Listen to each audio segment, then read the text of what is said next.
Is it really possible for a tiny tweak to your morning coffee routine to ignite your metabolism and put your body into full fat-burning mode for the rest of the day?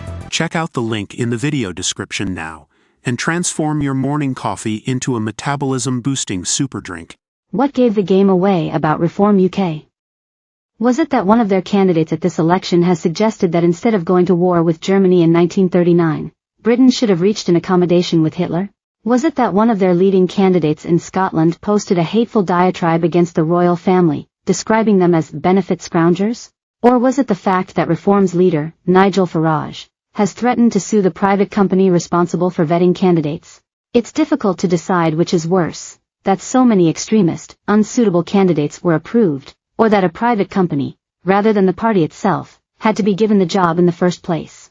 Mr. Farage is rightly described as one of the most influential politicians of this century, having sparked and then sustained a national debate about Britain's membership of the European Union, a debate that eventually led to the 2016 referendum and then to Brexit a few years later. Now he has set his sights on another political prize, reforming, perhaps even replacing, the Conservatives after they've moved from government into opposition. Despite the challenges imposed on any small party by our first-past-the-post electoral system, the coverage given to reform has helped it capture the imagination and support of a sizable portion of the electorate. Its rise in popularity is bad news for Rishi Sunak as he seeks to hold together the traditional centre-right coalition of opposition to Labour. Scotland is not immune to Mr. Farage's charms. Despite complacent claims that Scotland is an oasis of left-wing progressivism when compared with the rest of the country, Reform's predecessor party, UKIP, scored an unexpected success in the European Parliament elections in 2014. With David Coburn's election as a UKIP MEP.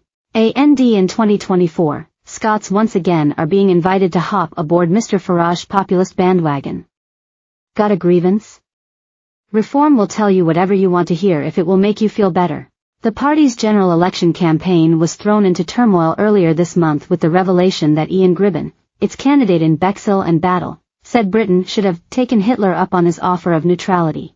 The situation was only made worse after an official spokesman for Reform told the BBC that Mr. Gribben's comments were probably true.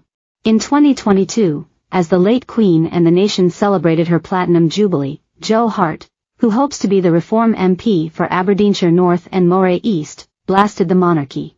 In a foul-mouthed tirade on social media, the former nurse described the royals as the country's single biggest benefit scroungers, called for the monarchy to be scrapped and signed off with the royals. Scotland will not return any Reform UK MPs to Parliament on July 4.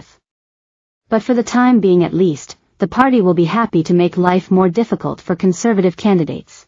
However, the political stakes here are simply too high to consider indulging Mr. Farage's amateur army of activists. The priority at this election is to ensure that the number of SNP MPs going back down to Westminster is as small as possible. And Reform is risking that aim. Aberdeenshire North happens to be where the Conservatives are campaigning to return their current leader, Douglas Ross, as the MP. The contest is already seen as being on a knife edge between the Tories and the SNP. But Reform's campaign could affect the outcome in the Nationalists' favour. SNP candidates elsewhere in the country could benefit from a similar splitting of the anti-nationalist vote, which would be a dreadful result for Scotland. A vote for Reform isn't just a wasted vote, it's not just a vote that could skewer a local result and allow the separatists to retain an undeserved foothold in public life. It is a vote for a shower of people who are wholly unsuited to represent Scots in Parliament. It is all very well to react against the modern woke fashion that says no one should ever be offended by anything anyone says. It is an altogether different thing to believe that people who are entirely out of touch with the vast majority of our citizens, who are utterly ignorant of Britain's proud history of fighting fascism abroad, who think nothing of smearing the king and the royal family, should be elected to the House of Commons, from where they can spread their IG.